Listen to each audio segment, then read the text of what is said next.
Welcome to Toffee TV. It's the match preview. It's the first Premier League game of the season at Goodison Park. As Southampton at home, which was our last home game, wasn't it? It was. At the last minute Scramble Tom Davis goal. Are you excited? I am. I actually can't wait, to be honest with you. And it's been a good while, since I've been excited to watch Everton. Well, since last Friday, but since got to go to Goodison and be excited about watching the Blues, and I think such a lot has changed since we walked out of there in May.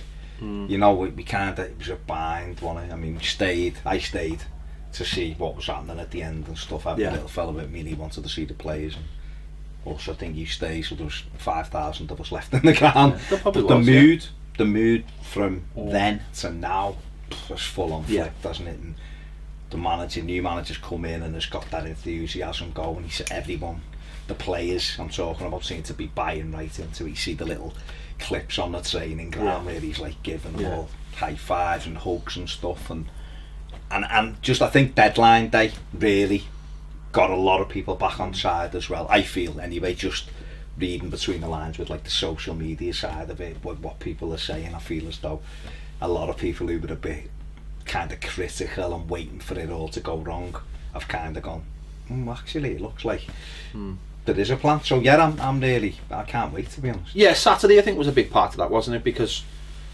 I think expectations have been tempered, and rightly so, because of all the change that's happened in the last couple of years at Everton. And as you said, transfer deadline day was a big part of it. You know, getting in players that were needed, but not just getting players in.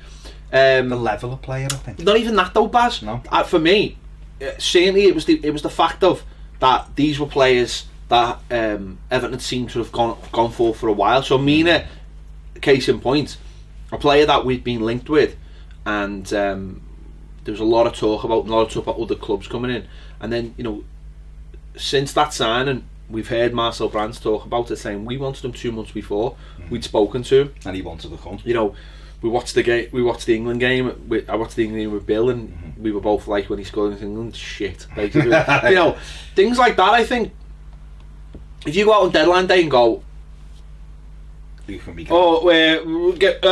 want one of them and I want one of them.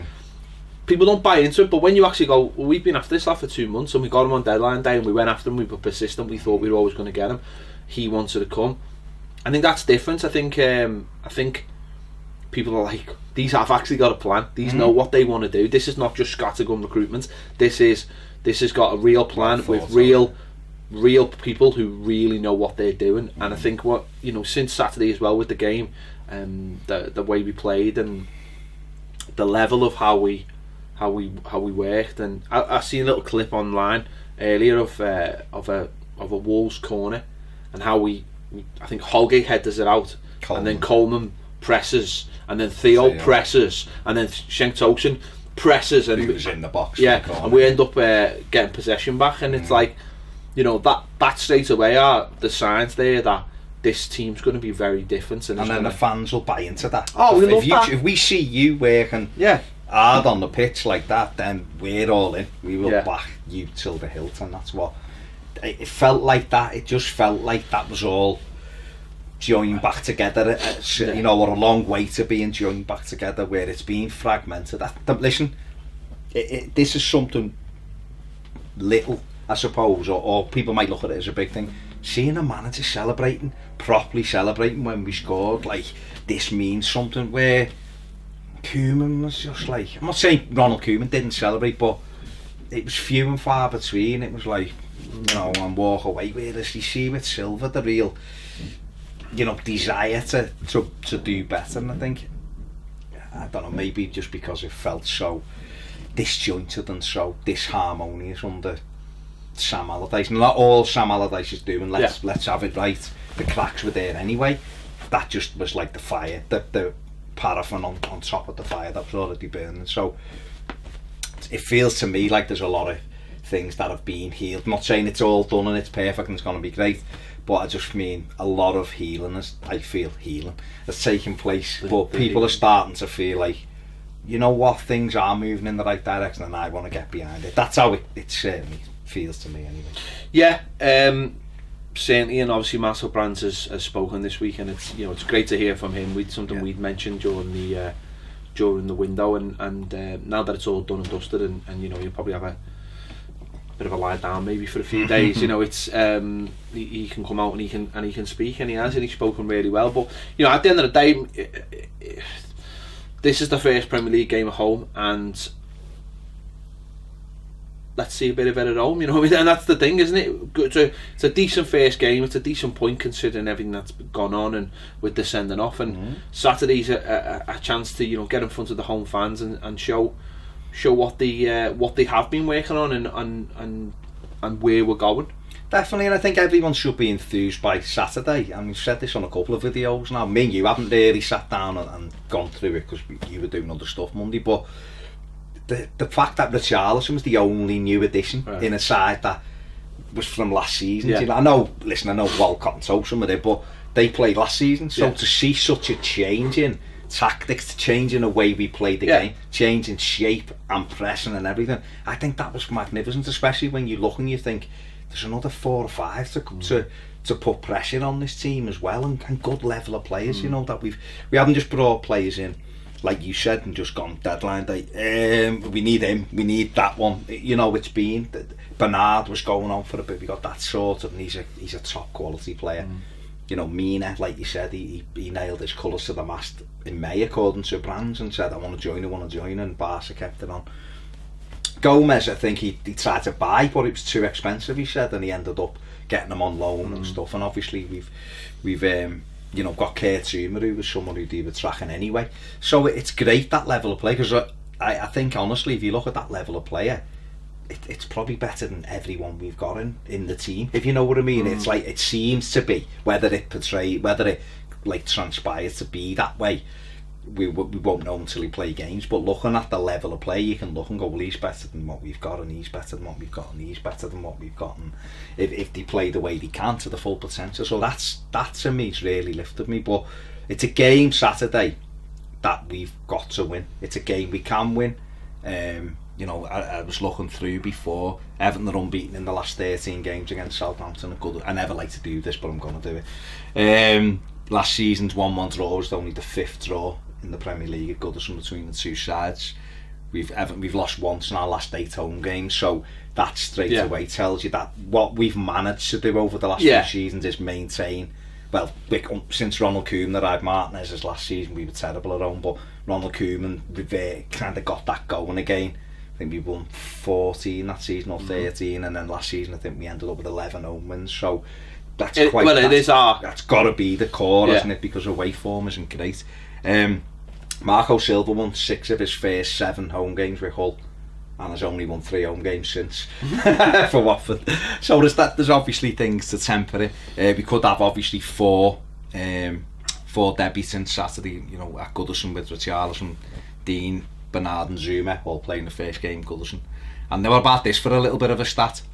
About this, Richarlison scored with both of his shots last week, and he hadn't scored with his previous 53 for Watford, which is quality. Well, I've got another stat for you. Go on. If Kurt Zuma plays, he'll be the first Everton player to begin with the letter Z to play for Everton. See what you're getting. This is just Everton. And on the One Football app, which it was on before, 20,000 votes, 85% of the votes say a home win. Yeah, so, I mean, Southampton, obviously, they were lucky to stay up last year. Mark Hughes came in. I think what he did was he just organised and simplified the play. And I was talking to Freddie this week from the Southampton channel, the Ugly Inside, and we were talking. I said something funny enough. The first thing that went through my head when we got rid of Allardyce was Southampton. I was thinking, look what happened, and they got rid of their boring sort of, manager who done all right for them and things the way they went last year. But I think their approach, the way they've just been doing things in general, has just gone downhill. I think, you know, is he enthused by Hughes? No, wasn't he? No, I don't think so. I don't think he's infused by anything he sees at Southampton. But you know, one thing that strikes me with Southampton is you just can't keep selling the family silver. You really can't, because at some point catches up. Swansea proved that. You're just going to start buying worse and worse and worse and worse players. It's all right. I suppose it's okay if you're producing your own and it's at a high end talent, and you've got maybe the pickings. So you've got a club like, you know, like a club like Ajax or PSV or someone who, you know, have got the pickings of anyone, and it will always happen that players will leave them. But when you're Southampton, I know in the past they've done things differently, and they've had a big catchment area and they've been able to draw people in to play for them because of that catchment area, but it's just getting lesser and lesser and lesser, and I think you've seen that this summer. They haven't sold anyone good because they haven't got anyone good to sell. Tadic. No, but he's only got to Ajax. No, I know, but I mean But even he's gone, but he's gone. Even he's gone. But as I say, it just catches up with you after a while. That principle of doing things, and you know, I'm not saying what they did was wrong, but I just feel that, you know, with the money in the Premier League and the money that they've actually got at their club from the owners,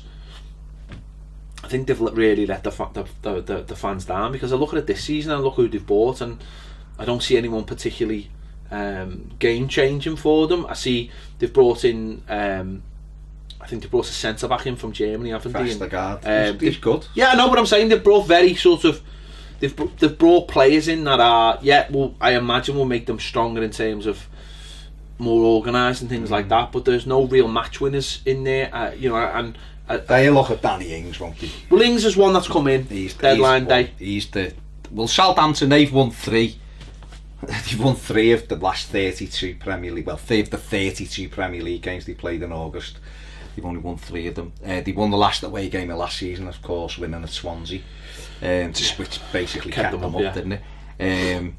Charlie Austin has scored 3 goals in 3 appearances against Everton, but it's all been at St Mary's so far since the start of the 2016-17 season. So when Koeman went, they've had 13 0-0 draws in the Premier League, and had one last week, of course, against Burnley.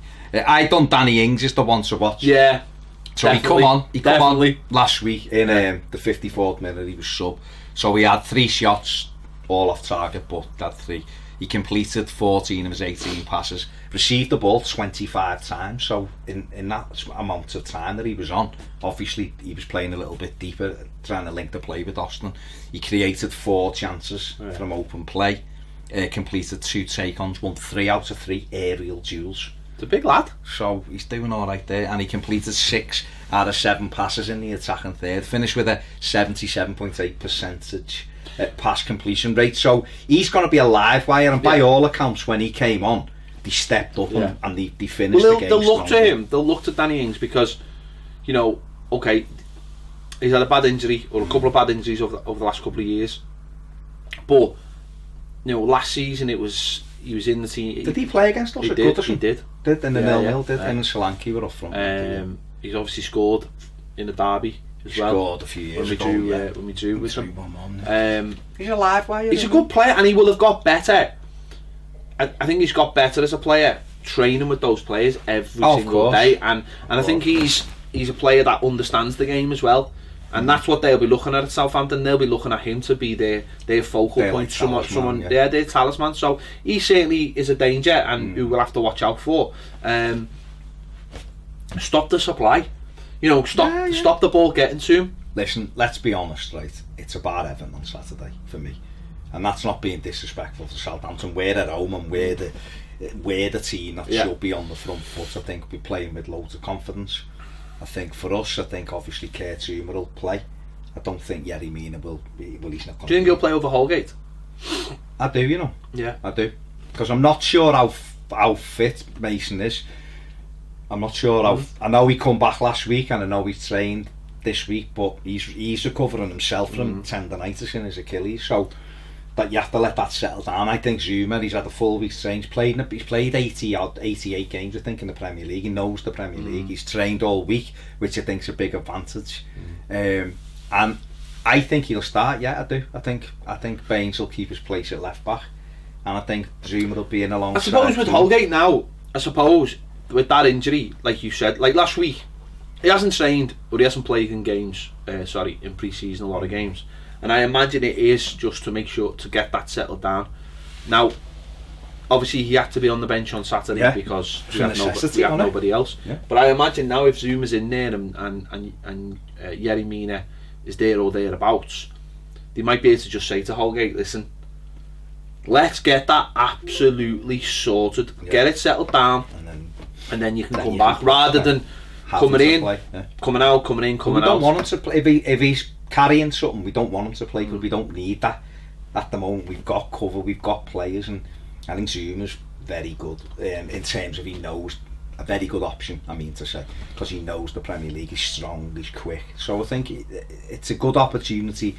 Have Mason on the bench by all, you know, for now until Yerry Mina's available. Have him on the bench there as cover. But you're right, get that settled. To be honest, the one I worry more, worries maybe a too big a word of it, but the player I think will maybe drop out if those players are all fit is John Joe. I can imagine him putting Holgate on the bench and putting... Well, he covers two positions. Exactly, rather than having well, that's it. I mean, John Joe. Again, but that's the thing, isn't it? No. That's the thing with having a stronger squad, you know. And John Joe Kenny needs to make himself undroppable in terms of being in the 18, and you do that by training well every day. And if it gets to the stage where he's a little bit frustrated and he thinks he needs games, maybe Everton will look toward the very end of the window to go, do you fancy a short-term loan just to get you games, because we've got Holgate and we've got Coleman there, or maybe not, maybe Silver will go, no, we won't stay with us until January and we'll have a look how we do, because you may get your opportunity. We don't know, it just depends. But I think it's right if you can have someone on a bench who can play, especially defender, who can play both positions. It saves you the defensive substitution. I think the rest of the team pretty much picks itself, doesn't it, at this moment, just simply because of players not, you know, Bernard's had a few days training. I think he might be on the bench though. Well, he might be just as that little bit of an X factor, maybe just get him on, get him used to it. Last 15. Obviously, Gomez, I don't think we'll see till after the international window. No, he's 3 weeks, so he's probably the end of September. I should imagine by the time he's fit and trained. But Charlison obviously will be available after the bit of cramp. So I think the team pretty much picks itself from going forward. So again, it's just for Gylfi to be able to play the full 91 rather than getting dragged off by necessity after half an hour or whatever, 40 minutes, whatever it was. So I think it's a good opportunity for us. I think it'll be a tough game because they all are, but I think if we can get in front, I think the crowd will take over. I think Goodison will be bouncing anyway. Well, I do. I think a lot of people will be going there excited, full of optimism, excited to see Everton. You know, you look online and you see what people are saying about going to the game and looking for tickets and all the rest of it, and it does seem like people are really excited to get back to Goodison on Saturday. And but you know what, we are easily pleased in terms of what I mean by that is we just want to see, the first thing we want to see is attacking football from our team and our players giving everything. We can worry about the next stage of that, but at first we feel like we've been starved of this for a good number of years now. I get back in. But it's just important, isn't it, to get off to that winning start, because you know with the game, obviously we've got Bournemouth, Huddersfield, West Ham after the break. We've got a great opportunity. We've got an opportunity to have a good start here, and you know, in terms of by the time we get into a pattern of play that we like and we get these players in, we're fit. By the time we get to those tougher games, that momentum that you've already picked up is going, and that's where these games are important. You give those better sides something to worry about. They look at you coming in and go, these are actually dangerous, and the confidence and they're playing well. So you're right. We could have won at Wolves, but we got a decent point given the circumstances. We played well. We get our first win of the season on Saturday, and we're up and running at home. The manager's first win at Goodison and things like that. We can get a goal for Cenk Tosun and get that out the way. You know, hopefully Saturday night we'll be talking about a victory, and we can go from there then. And we know better than anyone, if you start the season well, you end up, it takes a lot for you to drop away from the pack, because and we've got this opportunity where like you just said, you just named the next 4 games and they're all very winnable. So it's about being able to translate that now into points, so that when we go to Arsenal at the end of September, we're in good nick and ready to have a go. Hopefully so. Looking forward to it. Interesting to see who will come in, who will be on the bench, any of those new players around the squad. Will they be there? Let us know your thoughts in the comments. Are you looking forward to it? Are you positive? Do you think we'll get the 3 points? Let us know your thoughts in the comments. Don't forget, if you haven't already subscribed, please do click the bell for alerts. And if you want more videos, like loads of you have already, join us on Patreon. We'll see you later. See you later.